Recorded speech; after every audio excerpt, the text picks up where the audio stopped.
Okay, my friends, ready to head out. Let's go. And welcome back to Danifae's story. Now she did a bit of thinking when she was sitting on the shoreline. After she was freed souls. And it was quite an eye-opening moment for her actually. Because at least one Thalmor who is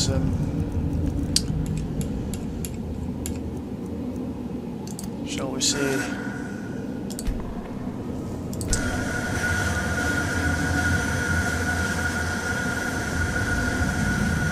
souls are strengthening them, well, freed souls are strengthening colours.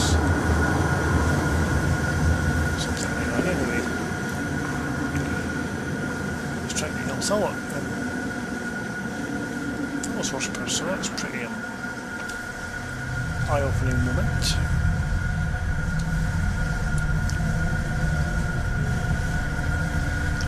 So she got back to Kilby's temple and told her friends what had just transpired. They were pretty much as surprised as she was. However, it won't stop her quest to find Nankano.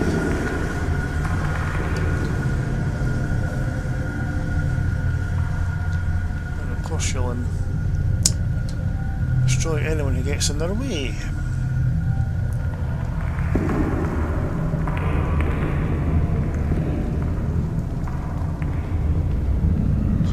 To do now is head off to Dawnstar. Got one or two things to do around about that area.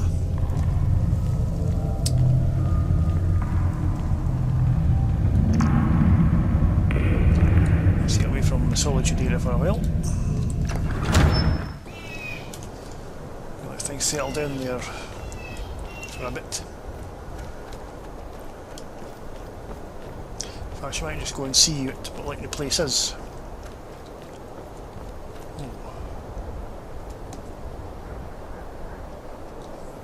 Travellers. Thought there were Thalmor a minute there. Dwangard, that's good.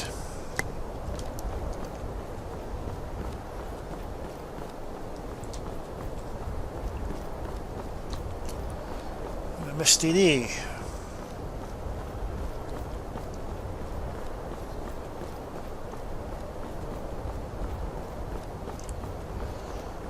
We'll go to the Bard's College, see how things are there.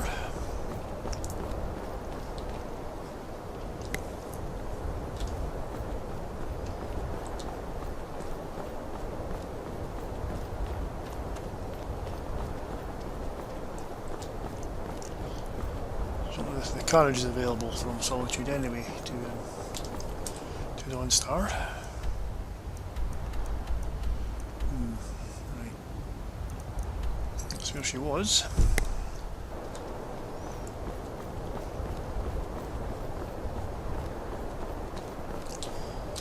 Put the hood on, I think.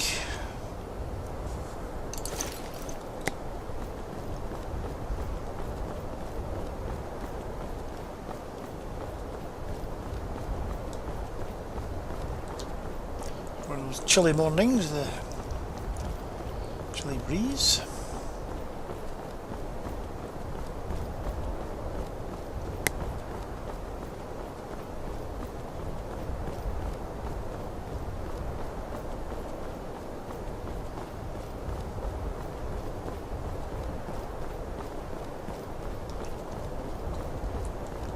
The snow will stay off. Well, the carriage driver's back, that's a good sign.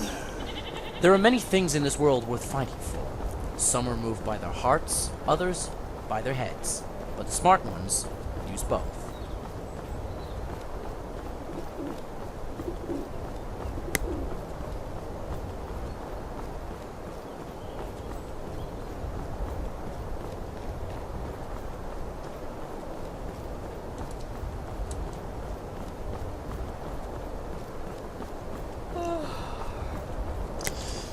Actually,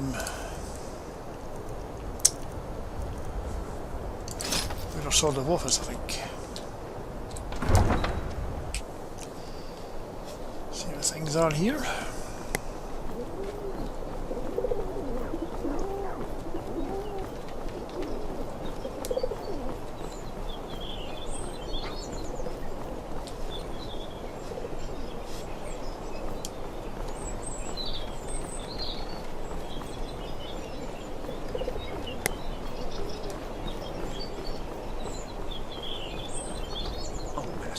It's your Things time are to at do the with palace. it.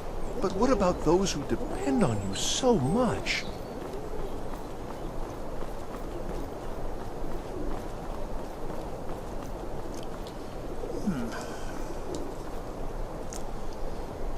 I think people are getting their lives back together. That's the case. Trying to bring a bit of stability to Solitude and the province in general.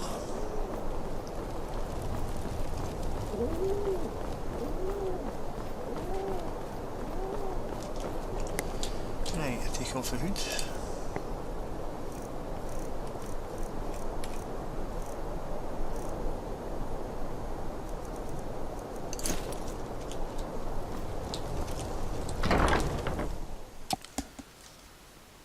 Right.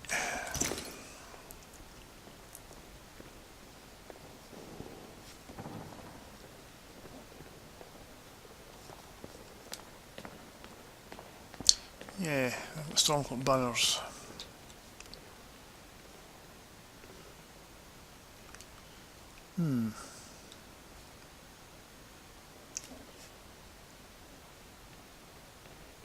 There's still Thalmor around, eh? Very strange. Jarl Elisif. Good to see you. So, what do you think about Ulfric now that he's won? Ulfric coveted the High King's throne. He thought he deserved it more than Torrig. Now it would seem Ulfric has his wish. And there truly is no justice in the world.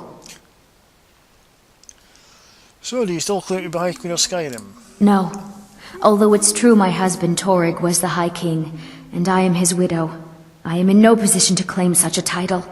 Ulfric Stormcloak is victorious, and the Jarls have fallen in line. It seems I will never take my rightful place as High Queen.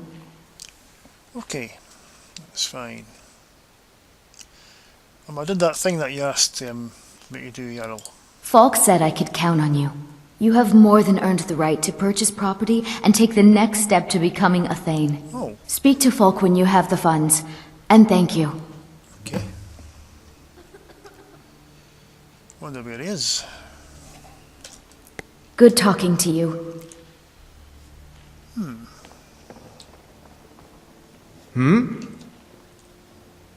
You want something from me? Not particularly. Until next time. Got my eye on you though. Right.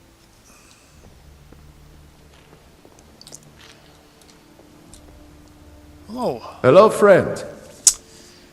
What do you think will happen to Elisif now that Ulfric's won the war? Well, by rights, she had a legitimate claim as High Queen of Skyrim. But now, Skyrim is at Ulfric's mercy. The Moot will meet and choose Ulfric as High King. With his troops in most of the cities, they have little choice. Well, she seems to rely on you a great deal. She still mourns greatly for her husband, High King Torrig. So she leaves many of the courtly details to me. So why do you think that Ulfric let Elisif live? Because killing her would yield no political advantage. By leaving Elisif alive, Ulfric completes the separation of the Empire and Skyrim. Right. With Ulfric's troops here, Elisif will be forced to support his bid for High King. He secures the position and appears above reproach. What's more, Ulfric's refusal to execute his slain enemy's wife will be portrayed as the ultimate act of compassion. It's genius, really. Right, okay, I can see that. Okay, about purchasing a house in the city. Splendid. There's a house available right now. Okay, I'll take it. Wonderful. Here is the key to your new home. And some furnishings for it when I'm here. I'd be glad to help you. There are many ways to improve your home, provided you have the coin. And of course, don't forget to consult your home decorating guide for descriptions of the decorations you can buy. Now, what would you like to purchase? Oh, no doubt I can, let's see. Well, bedroom for a start. Very well, I'll make the arrangements. The next time you visit your house, your new furnishings will be in place. Is there anything else you'd like to purchase? Living room. Very well, I'll make the arrangements. The next time you visit your house, your new furnishings will be in place. Is there anything else you'd like to purchase? Alchemy lab. Very well, I'll make the arrangements. The next time you visit your house, your new furnishings will be in place. Is there anything else you'd like to purchase? Enchanting lab. Very well, I'll make the arrangements. The next time you visit your house, your new furnishings will be in place. Is there anything else you'd like to purchase? A kitchen. Very well, I'll make the arrangements.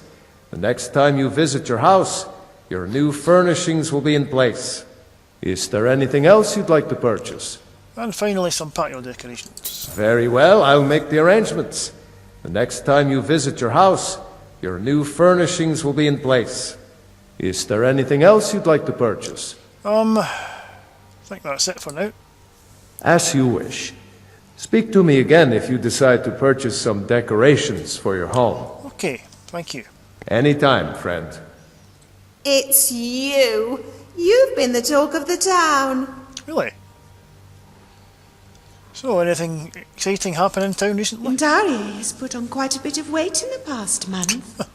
It's no wonder she's so bitter, especially when Tari looks so fabulous. Remember, Yeah. I'm always here to lend an ear. Yeah. I hope the Wilds claim you one of these days. Oh, bit bitter are we? Shove off. Oh dear, that's not what you talk to a Thane. Well, I know her as well. You're mean. I hate you. I hate you forever and ever and ever. Oh dear, dear, dear. Now get out of my way. Didn't you get your new dress then, did you? What a shame. Oh well. Please address all questions to the steward, Folk Firebeard. Certainly. Do not dishonor or attempt to harm Elisif in any way. Adhere to that rule, and you'll be fine. Yes. Okay. I think that's that done.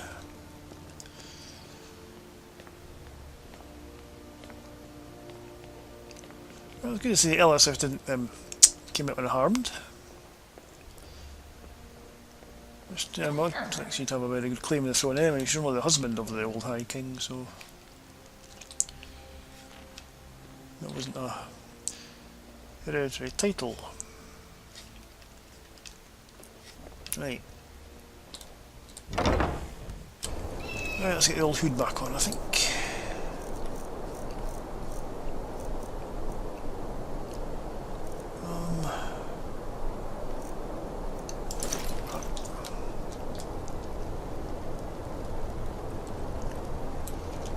Okay.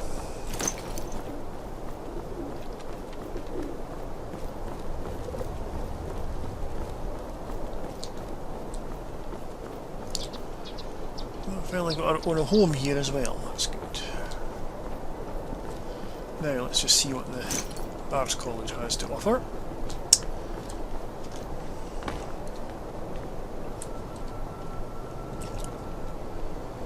Okay.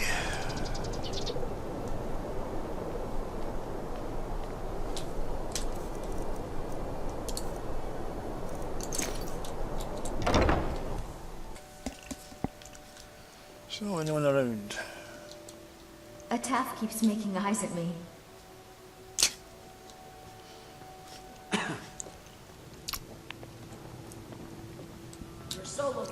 Formal training may have worked for me, but it's not for everyone. Some of the best bards never set foot in the college. Oh, really?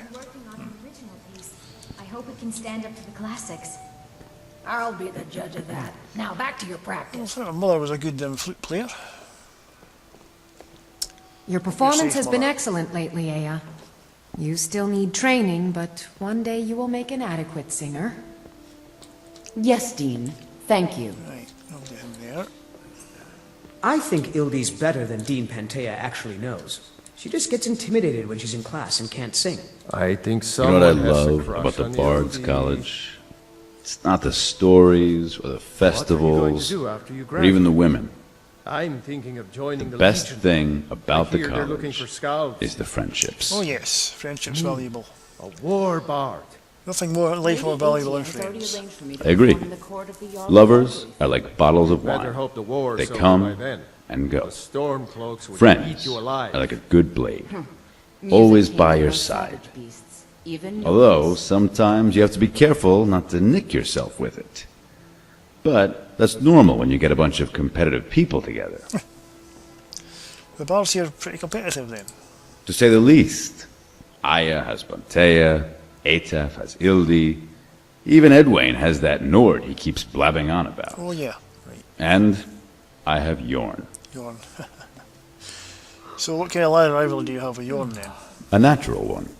You see, we're similar in a lot of ways. We both got deep, baritone voices. We're both good with the lute, but better with the drum. There's only one real difference between us, but it's a big one. So what's the difference then? Taste. In that regard, we couldn't be more different. So, how would you say your tastes differ then? He likes the big, sweeping epics. Stories about war, gods, and dragons. Which is fine. But I prefer tales about people. My work focuses on the war that goes on inside us. A noble goal, yes. So how'd you get along? He's the brother I never had. Ah, Some people think of competition as survival of the fittest, when it's really about making each other better. But either way, the important thing is they're competing. And with competition comes progress. are you a student here? For the next 10 minutes, today's my last day. I'm going to travel Skyrim for a bit and see if it can inspire me. Maybe I'll run into you again someday. After all, Nirn's a big place, but a small world. Sure, maybe we can play together somewhere, eh? Right, there's some activity in here. Was it in here or somewhere else? Over downstairs. Right.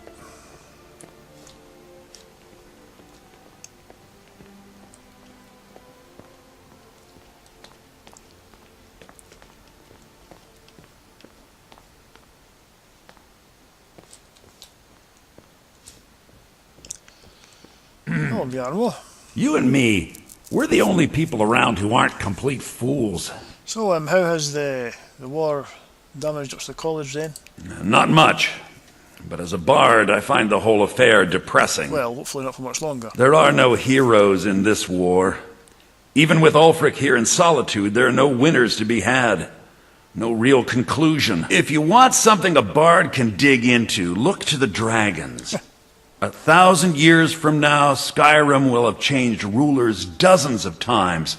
But the return of the dragons, that story is once in an era. Yeah, right. Always good to see a fellow bard. Yes, well, I'll have to practice a bit more. Right, where was that, room?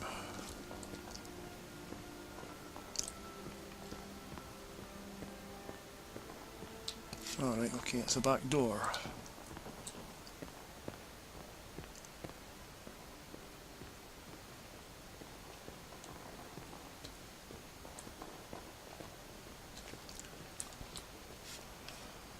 So here I wonder. Ah, right, okay.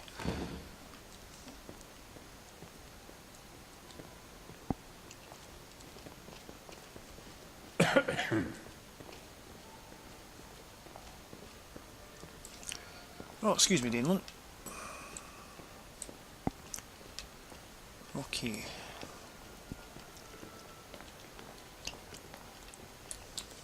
Meals are served to bards at designated times.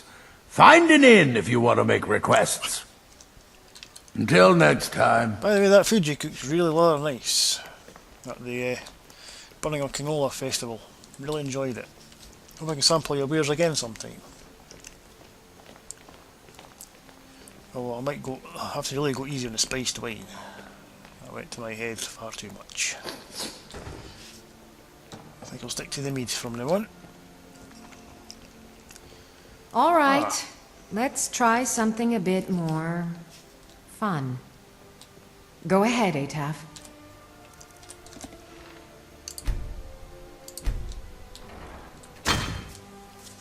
Oh, there once was a hero named Ragnar the Red who came riding to Whiterun from old Rorikstead. That was better, Ataf. Add a bit of emphasis on Ragnar and Red. Remember, it's your job to deliver these songs, to excite the crowd, draw them in, and they will love you for it. Right,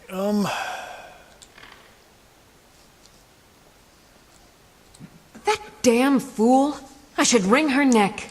Whose neck? Lorena.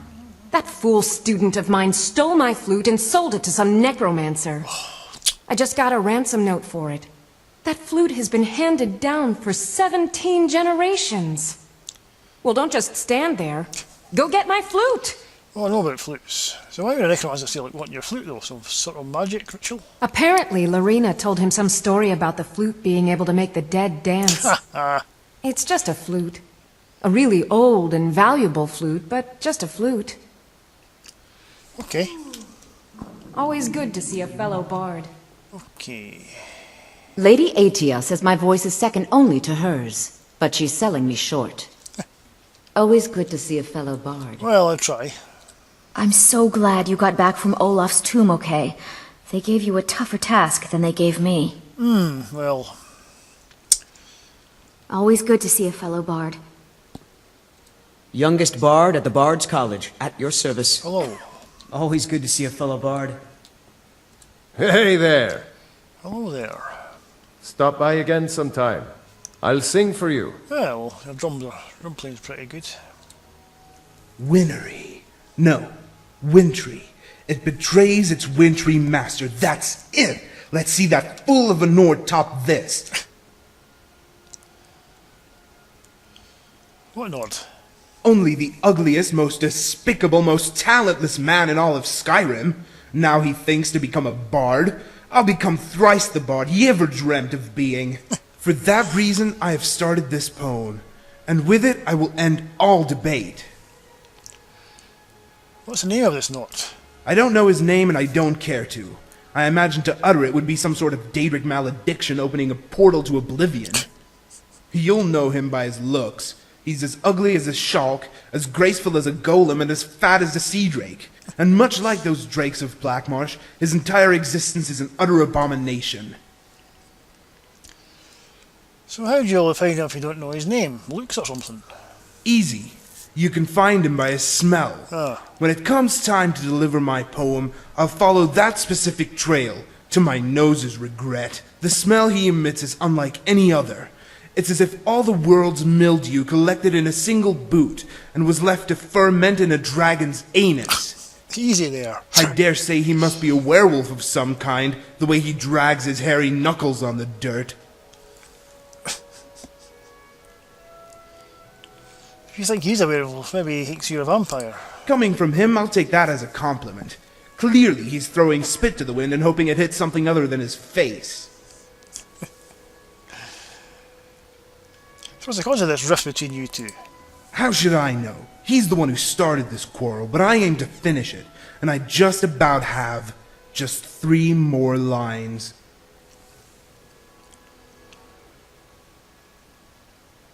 Three lines, why just 3? I thought most stanzas came in quatrains. Maybe in Cyrodiil quatrains are the norm, but here in Skyrim they use all sorts of clumsy triplets and basically set fire to the language as a whole.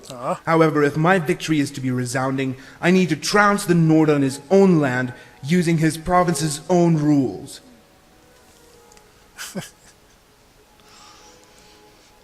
So how long a portage will be any different?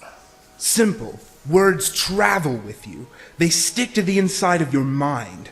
My verse will worm its way into his mind like a poison, gnawing away at the tips until it burrows a hole to the heart of madness. It is not death I speak of, but the death of his dream. I will make him weep until the widows pity his soul, and then I will kill him. You tell me about these jewels. Of course. In fact, I was waiting for you to ask. Which deal shall I relate to you? The two I recall most vividly was the bare-knuckle brawl and the duel of spiced wine. Oh, spiced wine. What was this wine duel? Ah, that day the Nord was here in solitude. The fat boar asked me, "What is it this time? Dice? Daggers?" But I told him my weapon of choice was wine. It was a drinking duel. We spread 21 bottles on a table and took 10 each at random. The remaining bottle was a cure disease potion. What was the potion for? It would be given to the winner. Of course, it could only be imbibed when one of us had died from intoxication. Take any breaks during this? Yes. After 5 bottles, if we were both standing, we would take a break. We both were allowed to eat, provided the food came from the inn. The brute went for a haunch. I made no such request. I walked behind the counter and plucked my choice from the rack. What did you choose? Garlic. Earlier, my servant had asked the local alchemist what foods would help me resist poison. That was one of them. Yeah. With that, victory was assured. The Nord was halfway through bottle number 7, but it's then that his monkey lips curled into a smile. I wonder why he was smiling. Because he was up to no good. I could already see the flies milling about in his head when he smashed the bottle on the table. Then, like a frenzied troll, the fiend swung the broken glass at my neck. I was about to demand his head for breaking the rules when I realized my mistake. I said our weapons would be wine bottles, but I failed to specify in what way. I see. With idiots, you have to explain things without implications. What about this bare-knuckle brawl? Sure. My servant and I were attending a party at the Falmore Embassy when someone mentioned a delightful bard that reminded her of Razalon. Of course, I recognized the fungal odor of dead animal musk immediately.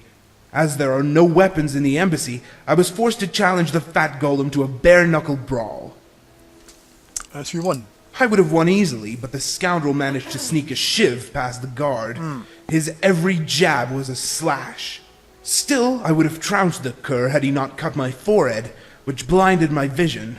It ended in another draw.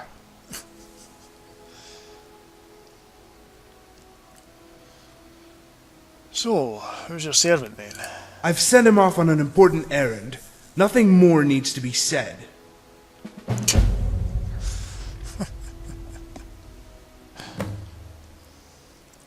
Any more about the jewels?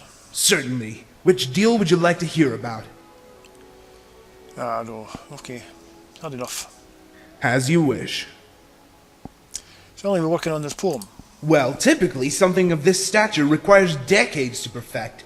Even for someone of my talents, it has taken months to get this far. Yet I have made significant progress nonetheless. Perhaps you would like me to bless you with a verse?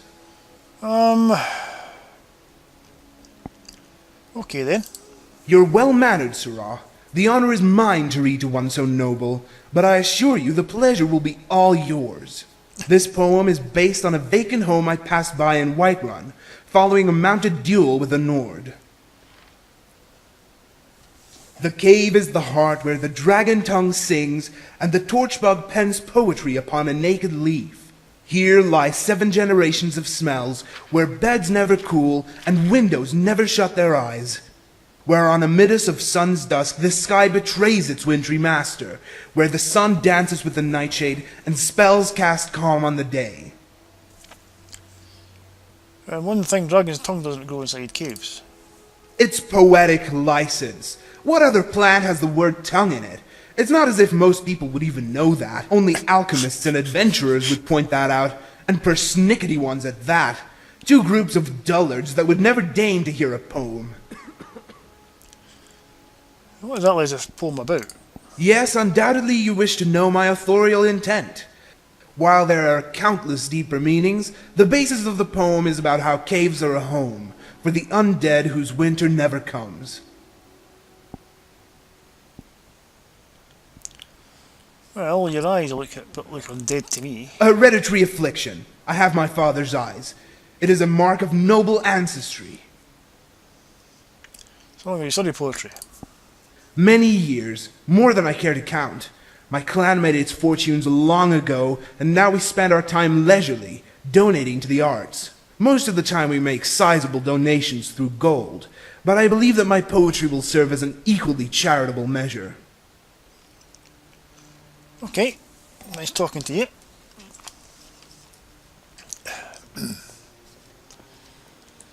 Well, that's blanking several minutes of my life I'll never get back. That poem was absolutely terrible. Goodness me. Dragon's tongue in caves. Goodness sake, my mother never heard that. She would absolutely tear that guy to shreds.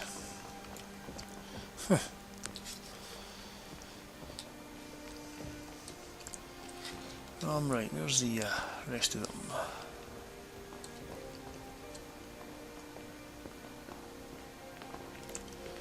Ah, yeah, did one.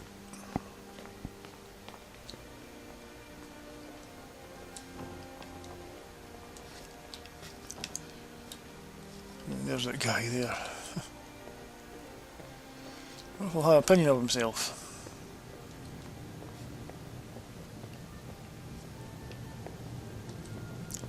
Hello. Glad you're here. Yeah, right. Keep safe.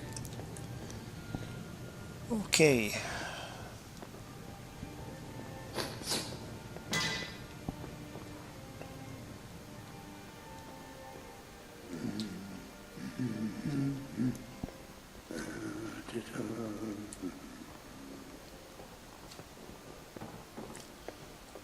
So if we're going to become a potential bard, it's probably also a way of trying to get to know people in this place. Let's speak to him. And aye. Yeah. Always good to see a fellow bard. Mm-hmm.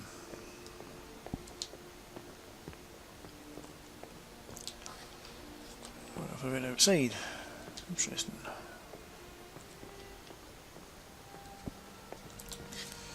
Anyway.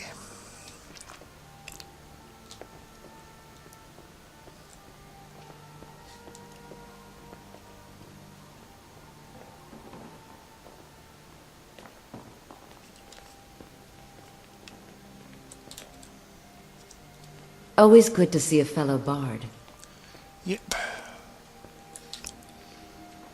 I try to be. It makes me sad whenever I think about it. Oh, why are you sad? Oh, sorry. My mind wanders sometimes. I was just thinking about Finn's loot. Over a year ago, thieves broke into the college and made off with a lot of valuable things, mostly gold and silver. A year ago? But they also stole Finn's loot. We just learned where the bandits fled to, and I very much want that loot back. Sure. So what's important about this loot? Finn was the bard who invented the 8-course loot that is commonplace today. Until he found a way to string the extra courses, bards only had 6-course loots. The loot they stole is Finn's original 8-course loot. I doubt they even realize its true value. Okay, I'll get that for you. Always good to see a fellow bard. Well, Daneland might like to see this loot too, wouldn't you, Daneland? Seeing you're a loot player. I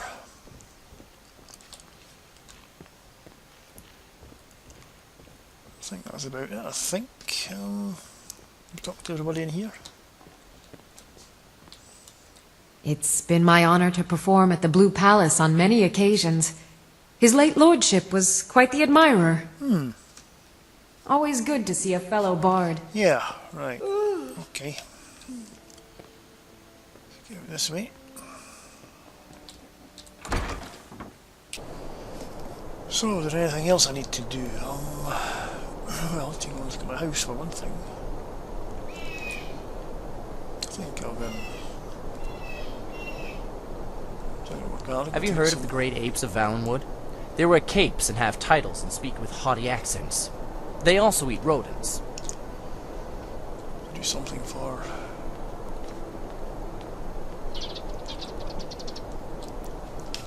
That's Fiend Briling's house.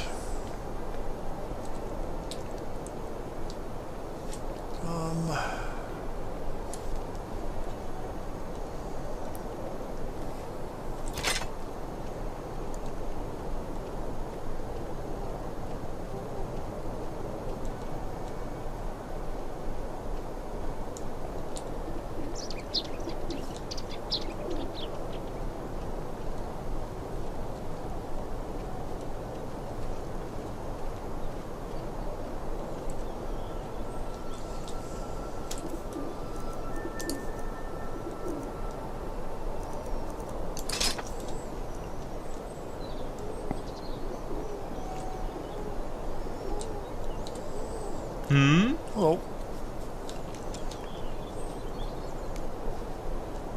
Okay.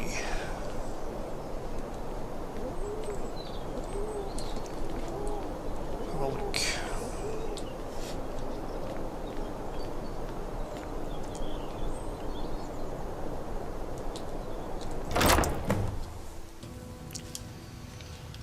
Well, well. It's really quite an extensive house. Well, I suppose a manor house is a given, but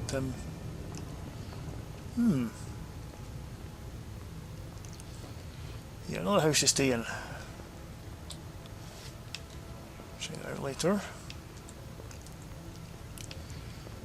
Well, let's see what's in here. Down the cellar first, I think.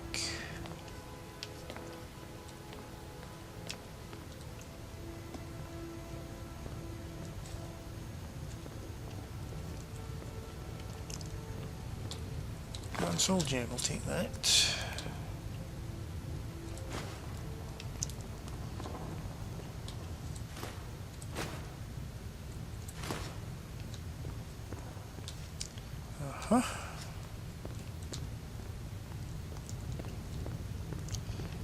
Nice. My goodness, look at all these. Might be useful. Plenty of alchemical ingredients. My goodness, my mother would like to live here with all this lot. She would have an absolute field day in here. A bedroll down here. Interesting, for some sort of a servant or something.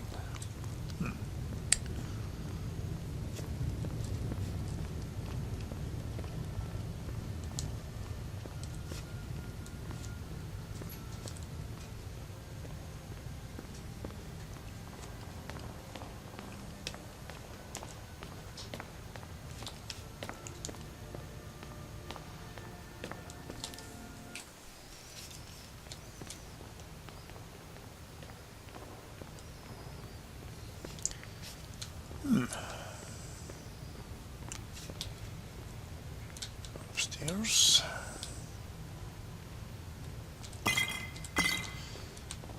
Oh, there's some of spice wine, okay.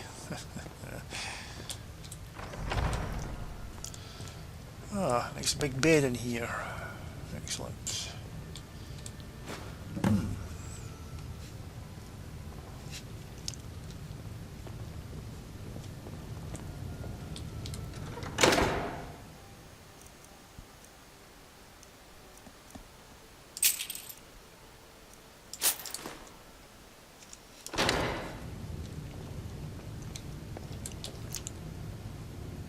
Oh, nice, a sweet roll.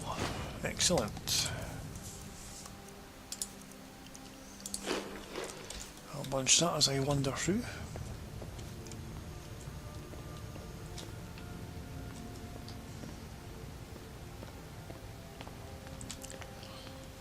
Well, what do you think, my friends, eh? Not a bad house, is it?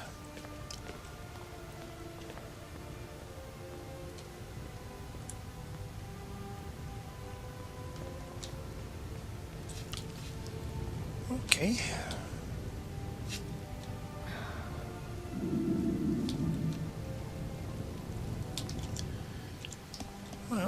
afternoon, so I don't know what to travel. Dawn Star in the late afternoon, so I might just spend some time exploring my house and have a sleep, etc.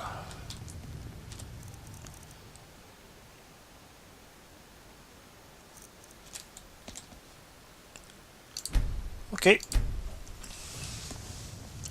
Make yourselves at home. It's as much your house as it is mine.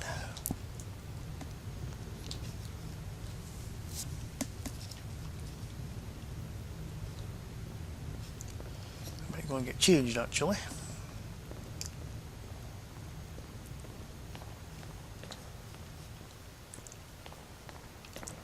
Something a bit more comfortable.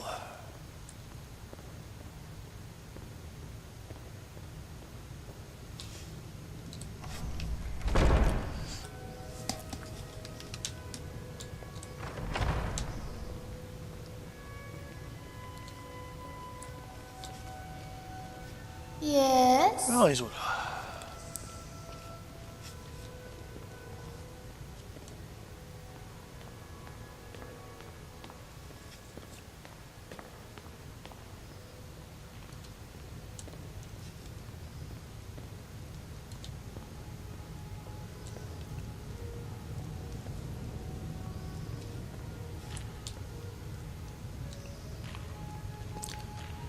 Ah, yes. Perfect spot, I think.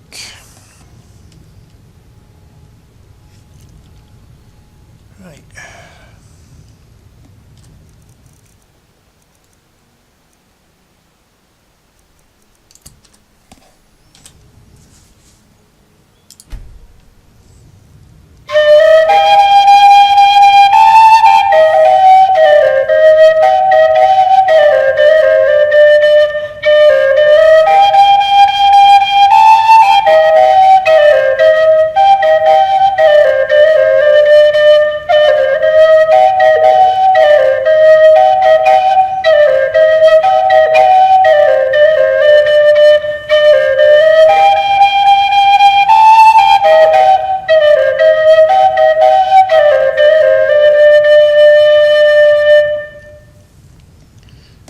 Yeah, get some practice in, I think.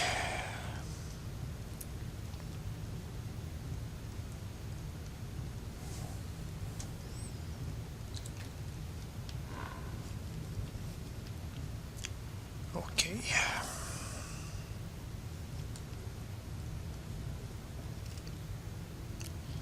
I don't know what Zora's doing up there in Daneland. Can hear them. Play fighting or something. Ah, yes. Relax today, head out tomorrow.